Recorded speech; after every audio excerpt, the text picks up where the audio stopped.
তোমরা কি কেউ বলতে পারবে পৃথিবীর সবচেয়ে দ্রুতগামী জিনিস কি?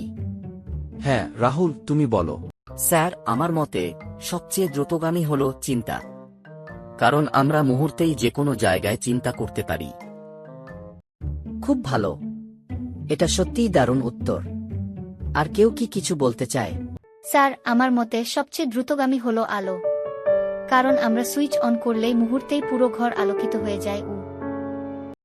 হ্যাঁ, আলো খুব দ্রুতগামী। দারুণ চিন্তা। হাসান, তুমি বলো, তোমার মতে পৃথিবীর সবচেয়ে দ্রুতগামী জিনিস কি? স্যার, আমার মতে সবচেয়ে দ্রুতগামী হল ডায়রিয়া। কি বললে হাসান? ডায়রিয়া? এটা আবার কিভাবে দ্রুতগামী? স্যার, কারণ যখন আমার ডায়রিয়া হয় তখন চিন্তা করার বা আলো জ্বালানোর সময়ই পাই না, মুহূর্তেই সবকিছু হয়ে যায়। ঠিক আছে হাসান, তোমার যুক্তির তো কোনো তুলনাই নেই।